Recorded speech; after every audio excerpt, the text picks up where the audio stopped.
Hi, I'm Dr. Rosie Roeder, board-certified plastic surgeon. And I'm Andrea Spar, board-certified dermatology PA. And we are the Rejuvenez podcast. And today we're going to talk to you about a hot topic out there that I think we mentioned at one of our previous podcasts, which is Korean skincare.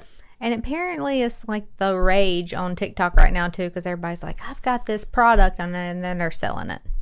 And it's not just Korean skincare, but it has Spiral. Even all these young kids, like 10, 12 years old, asking their parents to go to Ulta to buy all these beauty regimens. So maybe we can incorporate a little bit of that here onto this podcast. It's one of my little pet peeves too, because again, less is more. And when it comes to Korean skincare, there's nothing less about it.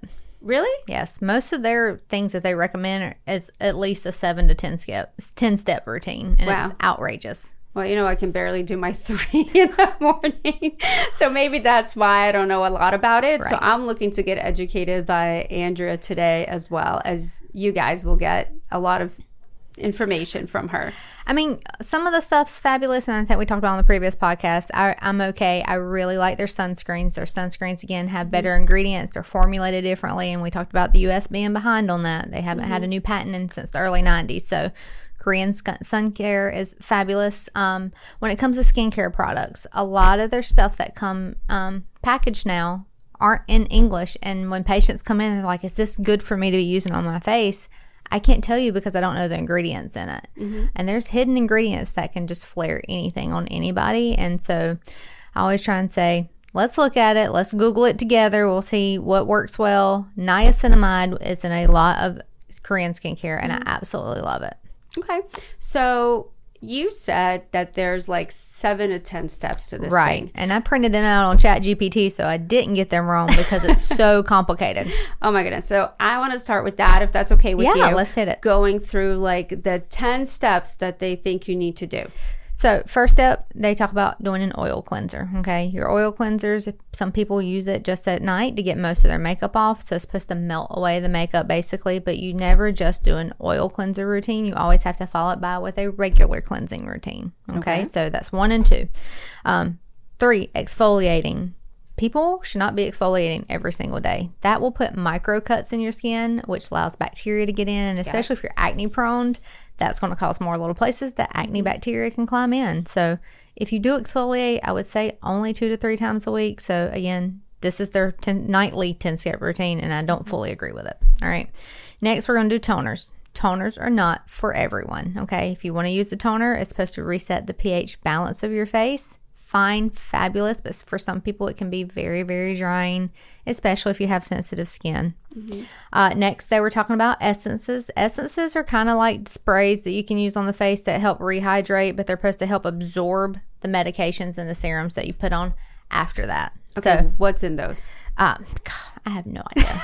Again, because I was just trying to understand what that's all about. The one that I use that says essence is going to be a SkinCeuticals, the redness relief one that you had sprayed on for rosacea. It's they're supposed to help soothe the skin. But like I said, a lot of the Korean ones have foreign language on it, and I can't tell you what ingredients in there, but the ingredient list is this long. Okay. So we're up to number 5. So we have oil-based cleanser, water-based cleanser, exfoliating, toner, essence. Next is going to be your serums and ampules. So a lot of their stuff, again, serum's going to be like your hyaluronic acid, which are fabulous. Hyaluronic acid is a humectant. It's supposed to help push moisture into the skin. So it's made to go on a wet face. And I think that's why they spray with the essence, because the toner's drying the face out. So you just had to remake the face wet after you dried it to remake it wet again to put your serums on. Okay. Then your ampules, which can be like little things like retinol, vitamin C, things that you can use with microneedling in the face if you're using like any tools to help get your stuff across the barrier itself. Okay. All right. Then they start talking about sheet masks. Again, sheet masks are okay. They're okay to use here and there, but I just don't think you need to put a sheet mask on every night. And you'll see some of these TikTokers doing a morning shed, and they put on a collagen sheet mask every single night, the lip tape, the hair wrap, and they're just peeling it all off in the mornings. I don't think you're getting as much benefit from that. I think even just using it once a week, you will still see some benefit from those face masks. Okay. Yeah. I'm here just thinking how much time this takes. Okay, eye cream, But again, I love eye cream. I tell people that, that's one of my go-tos. I have like 4 or 5 that I rotate between. So eye cream's fabulous. It's good to have in a routine. Wait, I'm already lost. The eye cream is what step? It's number 8. It's after the sheet mask. So when you peel the sheet mask off, if you don't sleep in it, then you put the eye cream on. But some of those have bigger holes, so you can still get the eye cream in. All right, so maybe simultaneously you can do 7 and 8, but okay. So but it definitely should be before most of that, I would think. Moisturizer after all that comes on, because you're trying to lock everything in, and then your sunscreen.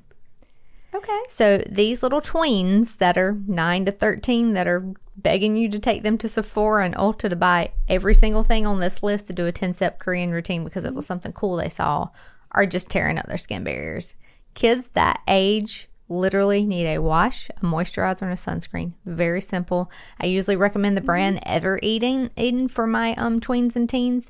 They have fabulous things, organic products, doesn't have a lot of irritants in it. They even make things for pregnant women and soon to be moms and babies, so it's a good company, but minimizing. And I have to explain to them, because every time I look at a kid that's coming in with acne at 11 years old, they look at their mom and they're like, I said, what did you buy off TikTok? And the mom's like, well, they wanted the beef tallow moisturizer, and then they saw somebody where they were using crushed up apple juice as a toner. Like, it's getting really unreal out there, and I'm having to reel it back in. But again, I'm not dissing on every product that is made for Korean skincare. It's just the amount of steps, the ages that they're promoting it at, and then some just repeat stuff. You don't need to do collagen mask every single night. You don't need to microneedle or microblade or dermaplane, or use a toner every single day. You don't have to exfoliate every single day. Again, less is more, people. I mean, I grew up in the age of like dial soap, Stridex. Right. Maybe a benzoyl peroxide, something in your skin. I mean, when I was a teen, we worried about nothing about this. My dad worked for Johnson & Johnson, and I think we were one of the first kids in the early 80s to get a sunscreen.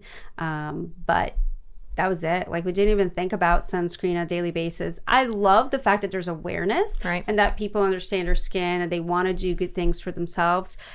I just am not a person that has enough time to do all of these things in a busy life. I give absolute props to somebody who wants to do this. I do think that there's probably lots of things that are valuable in there, but I do agree that not everybody needs 12 things. No. They need to focus and they need to be guided.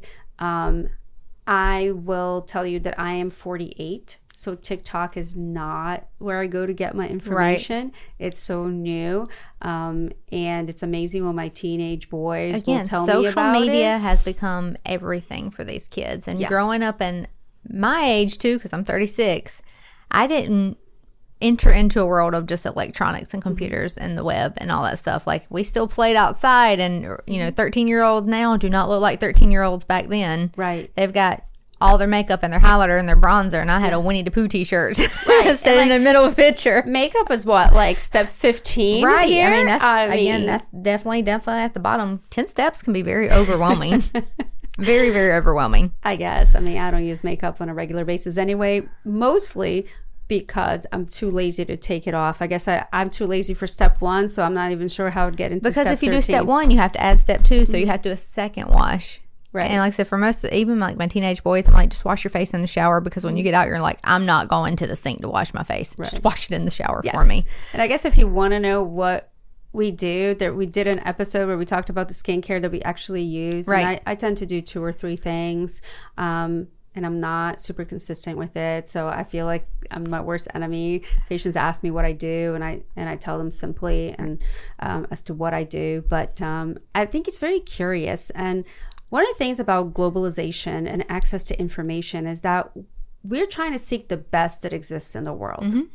And if Korea's sunscreen is the best that exists in the world, I'm all for it. Right. I travel a lot, and when I go to France and Spain, I try to go to their pharmacies and to their stores and see what they have, because it's very different, and I love the simplicity. Right. And I want to say regulation. I know in the better United States we don't quality like ingredients that, too, but a because lot of regulations. Yeah, the better quality ingredients come because the European Union put some regulation on what you can and cannot put in products that are toxic, right? So there's great things about globalization. Right.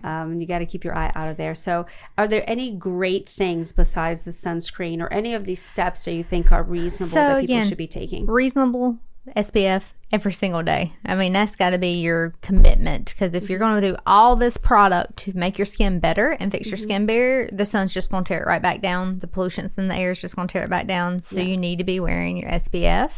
Like I said, ingredients like niacinamide that can help brighten the skin, help with dark spots, help rebuild that skin barrier are fabulous products to an ingredient to look to find something's in.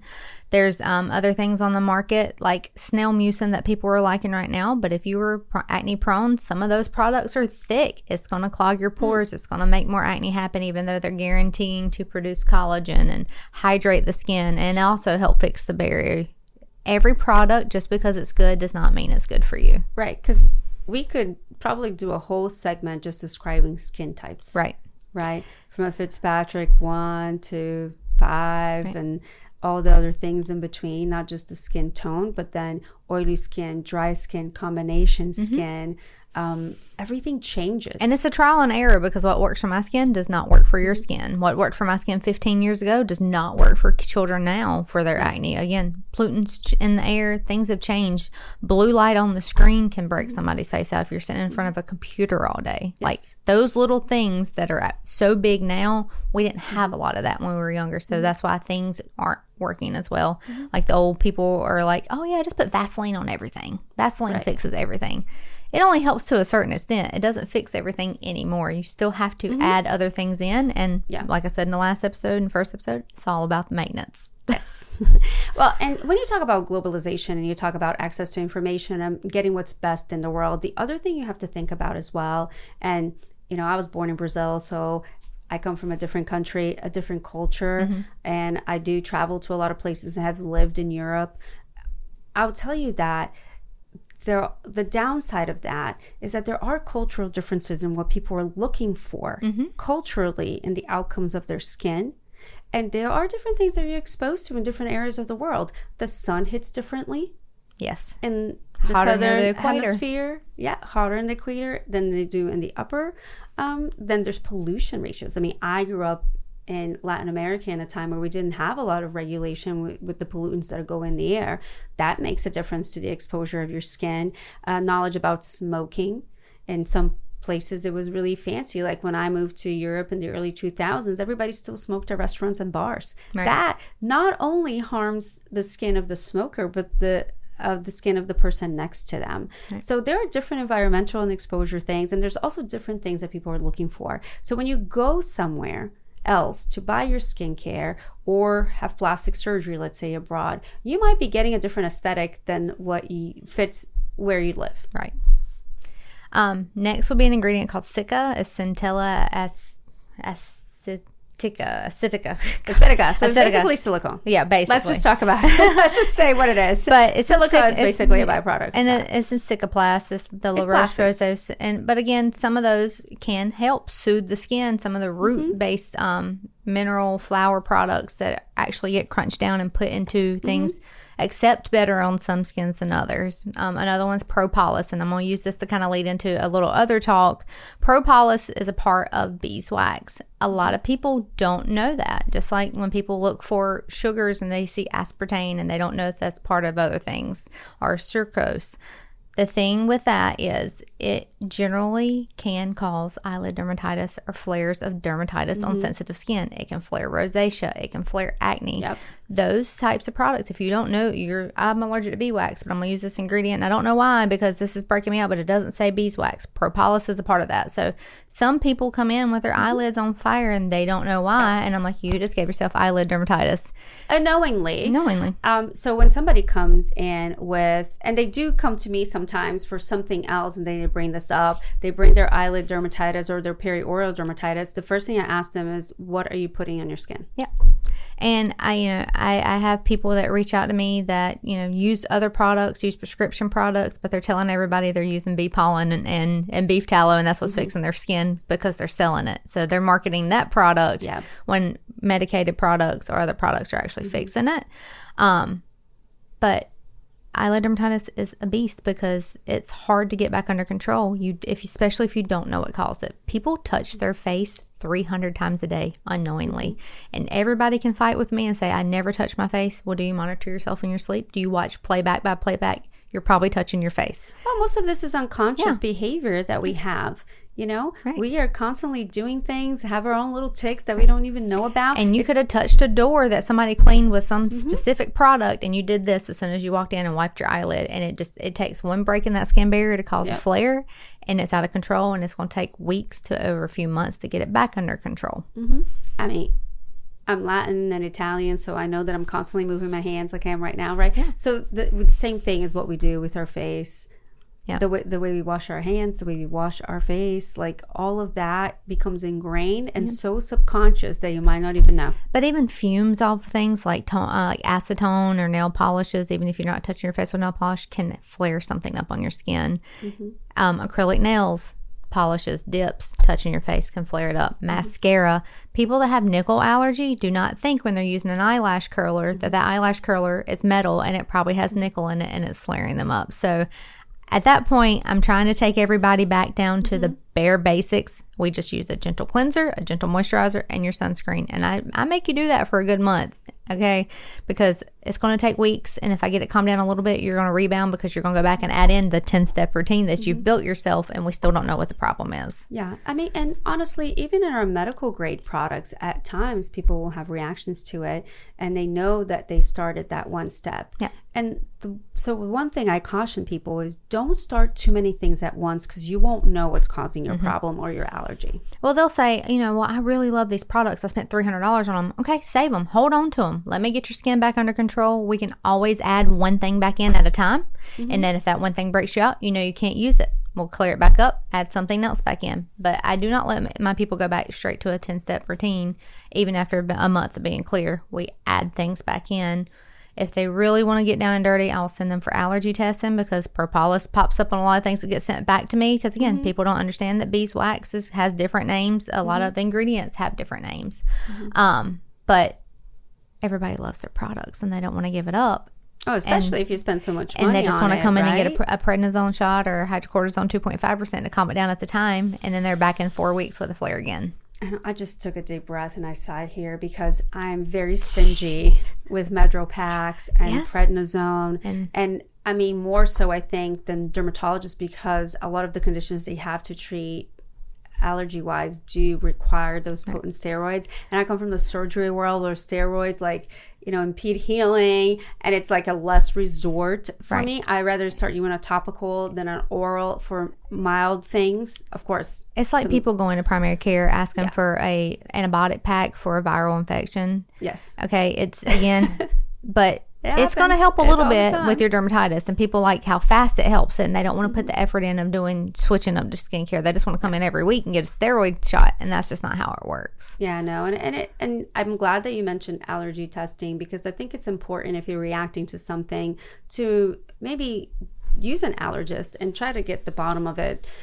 I've been told that allergies change every 7 years. I don't know if that's really true. I think that as we age, maybe our immune system gets a little bit more sensitive to things. I also say, people get so mad at me about this because they say, I've never had this in my life. And I said, your skin's never been this old. Yes. It breaks down. It is aging with you. It is not the tight, fine line, no line skin that you had in your teens.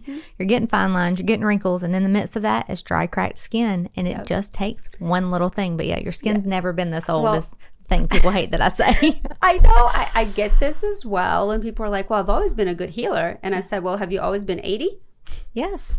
I don't know. You have always been 80, and you haven't had a surgical procedure in 20 years, right? If they're coming in for a Mohs or an excision, and even when they come in for surgery at 60, the last time they had a breast implant was in their 20s. Like, things are different. We have to accept that. All of us want to fight aging on the outside and the inside, but you have to be realistic about where you are in life. It's very important to also tell us what medicines that you're on. You know how many times people come with like not updated clipboards, or they just put no medicines because they don't feel like putting them all in. Yes, or they don't want to tell you because they think it's going to impede their care, or you're going to say no to them, and then you end up like inadvertently giving them something that can cross react. So it's very important to be honest. And I do want to know what all of the Korean things are that you're on, and it might be that it's fine, and if you're not having a reaction to it and you like doing the 12 steps, it's not a problem.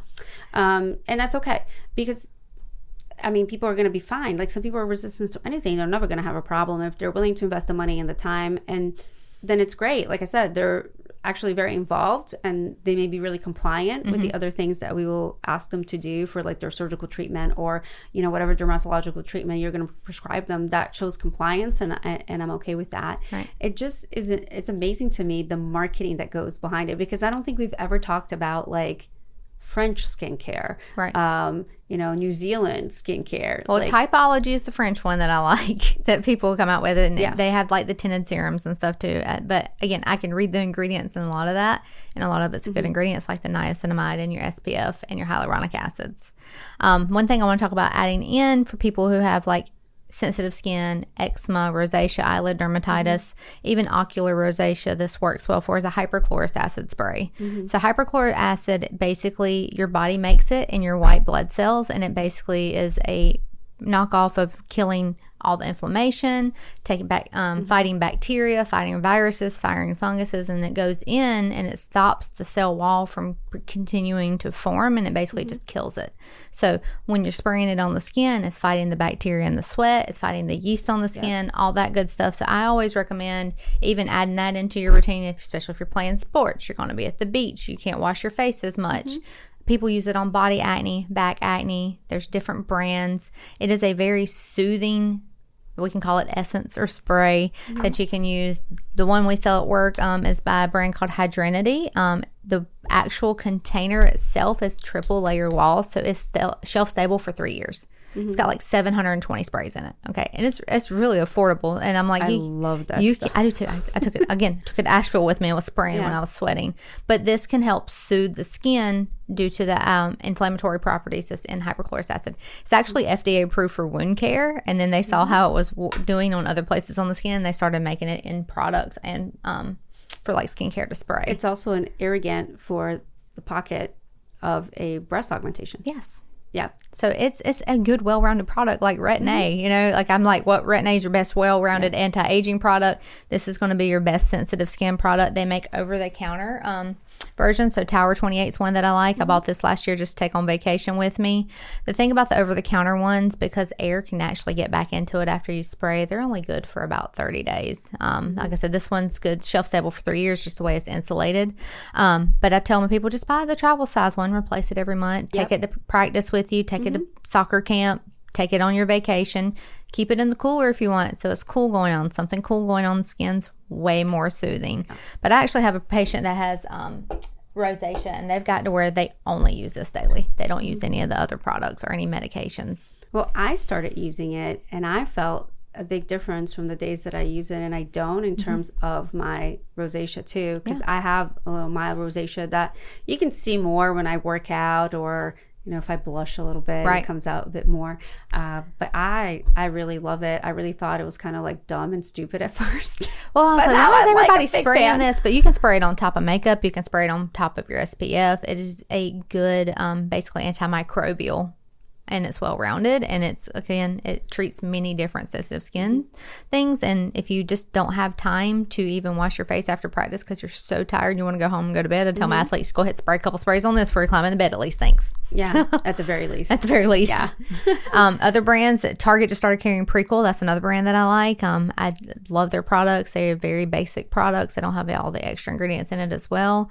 But again, Tower 28, Prequel over the counter, Hydrinity for actual Medicaid. You don't even have to have a prescription for this, but you do have to get an office that sells it or online from the company.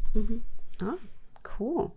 I'm like, learned so much today, and I'm glad I'm doing a few of the things that I'm supposed to be doing, I guess. Well, or not doing, because again, collagen mask every night, I think that's a little overkill. I don't think it's really promoting that much collagen into your face. So I mean, it's fun to do a collagen mask maybe once a month, I usually do stuff on Sundays. Sunday's like my extra stuff day. If I'm going to put on like my brow serum, my eyelash serum, face masks, little eye patches, that Sundays will be my thing. Yeah.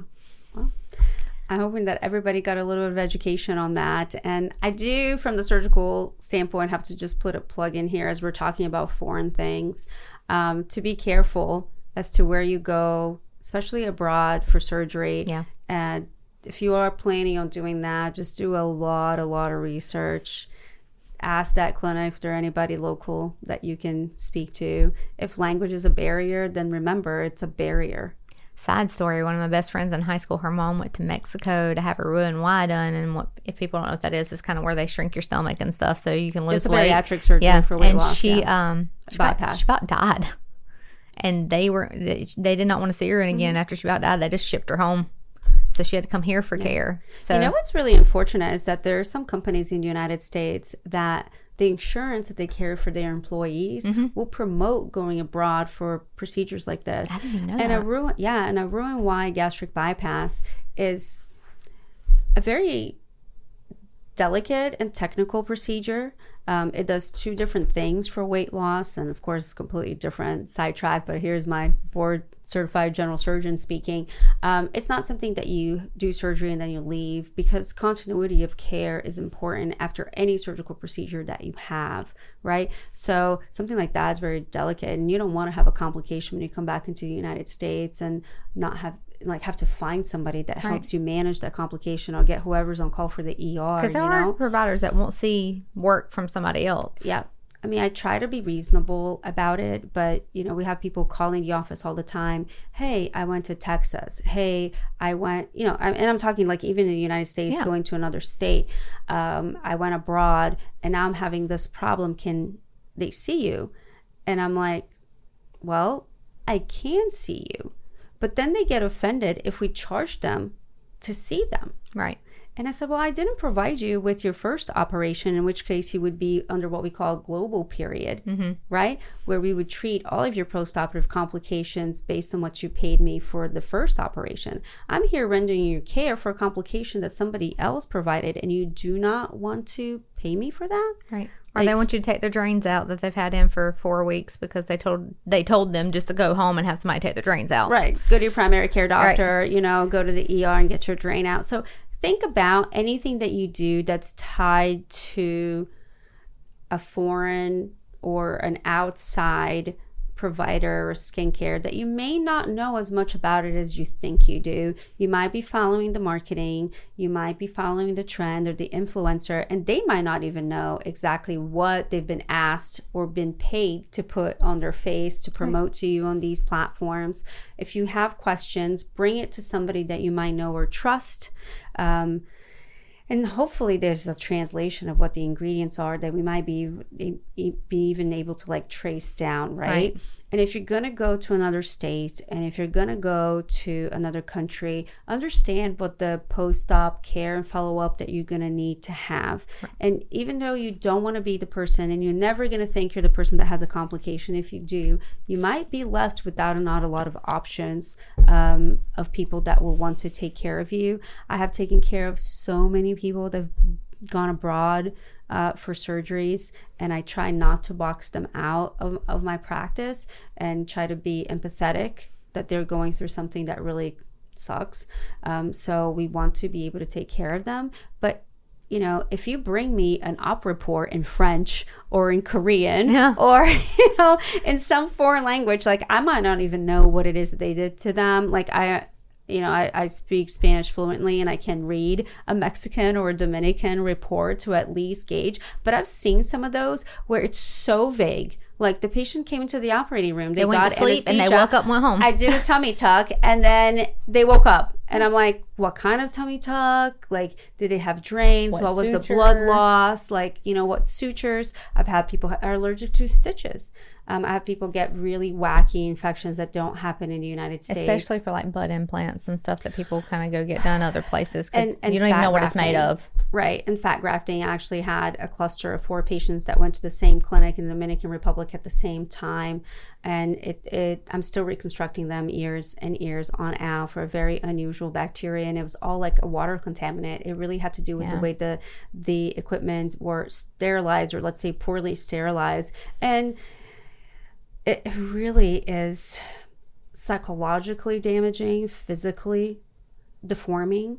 It also like psychologically damaging to me because I want to do something that's good to promote confidence, to promote people's well-being. And now I'm taking care of this devastating complication in which I felt like I was whacking a mole, trying to take out like all of these things, causing deformities to be able to treat a life-threatening infection.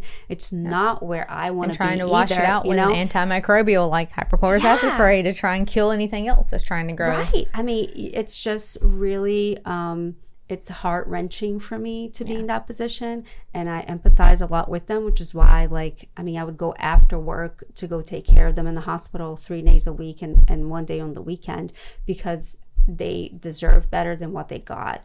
Right. But that's what happens when you cut corners. You don't do your research. Yeah. And you try and get the cheapest thing out there. And I think they really did try to do as best the research that they could, but sometimes you just don't know.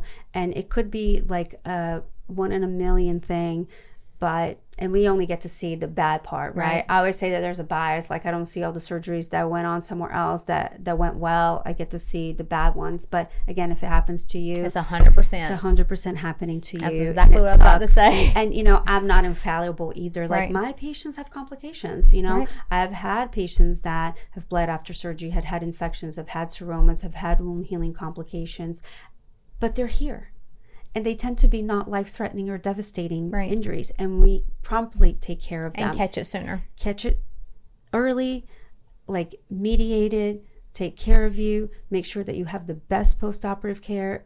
And that's, there's no shame in going anywhere and having these complications. Like, that's not what I'm saying. It's just that, like, if you're my patient and I catch it quickly, I can, get you through without minimal loss of time, tissue, without it ever getting to the life-threatening stage. You go somewhere else and you don't have access to somebody that can assess it quickly. You might be sitting on it. You might be going to the ER, who might dismiss you and not call somebody, which is what happened with some of these ladies. They went to the ER and the ER is like, but there's nothing I can do for you. You got to find someone, right? And then that delays your care, that delays your ability to get care Especially quickly. if people are booked out 3 and 4 months. Mm-hmm. Or if you're trying to do something under insurance and they don't take your insurance, and you're the one calling around trying to find somebody to take your insurance. Right. And don't take it personally if you come to me and you're using Korean skincare and I say that might be the reason why you have perioral dermatitis or eyelid dermatitis. Right. Like, I'm not trying to shame you. I'm just trying to say, like, this could be something because I don't know what's in there. And we're going to treat tell you people, you could have been using, not calling anybody out, like Estee Lauder. Not saying that that's the problem or anything, but you could have used that for 15 years. You've never had a problem, and they may have changed one ingredient in their formula, and you don't even know it, and that will cause you flare. Because that's the argument that I get. Well, I've been using it my entire life. You can acquire an allergy to Neosporin that you've used your entire life due to the niacin that's in it. So I tell everybody, we will always add it in one at a time. I'm not here to shame you. We will just take it back down to the bare bones and then rebuild you a new treatment regimen. Right. And then maybe get you back to doing the 12 steps, because prompts to you. If it makes you happy, it makes you happy, but you're not getting a prednisone shot every week. That's just not how that rolls. Yeah, there's side effects to that that are pretty significant to someone's life. And you just want to do what's reasonable. And if you just switch one product out or stop one product, that may be all you have to do, and you can keep the other 14 that you absolutely love. Yeah, it's about identifying the one thing that's causing the side effect and eliminating that or substituting that by somebody else that's acceptable in that routine. But I do think that most 12-year-olds do not need 15 things that are on their face. And sometimes it saddens me because I feel like it's taking away their childhood and trying to prompt them into womanhood a little bit too early, because it only takes you beyond this side. It actually of makes them to, age faster too when they're using all those excessive products, because that skin barrier is already breaking down. Remember we talked about slice of bread in the very first or second episode? That bread's just crumbling. Yeah, you don't want to get there too quickly. Just enjoy your life. Enjoy all the phases of life. You know, we're going to go through them no matter what, right? Luckily, I guess you're lucky if you age, right? The alternative isn't great. But aging is a great thing. That means you're going to live your life, and we're here to help you age as gracefully as you want to. But let's not start by eliminating like the fun things about just childhood and not having to adhere to some 15-step regimen when you're 12. Probably not what you need. Not realistic either. Yeah. Especially if you have to sleep in it and then get up and peel it all off and start again. I don't know. I mean, maybe teenagers are the ones that have the time to do all of that, and I love that they care about their skin and their appearance, and I think it's okay. You just want to make sure that it stays in the reasonable realm, and it doesn't go into developing like self-esteem issues, body dysmorphic disorder issues, eating disorders and all these other things. Like, I have boys, but I still watch them because these things happen in boys as well. And if it's a normal like curiosity, like now becoming a teenager and want to explore these things, it's great. We just got to make sure it doesn't go into past something that I have to have this to fit in. I have to have this to be the person. That becomes something that is actually like harmful psychologically and emotionally. Well, at this point, I think maybe in the next few episodes we'll start talking about atopic dermatitis and stuff like psoriasis, especially when the weather's changing and people are going through flares during that time. And I'll kind of we'll round about and fit a lot of this back in. All right. Sounds great. Well, I'm Rosie Roeder. And I'm Andrea Spar. And we are the Rejuvenaz Podcast. And don't forget to like, comment, and share below. All right. We'll see you next time.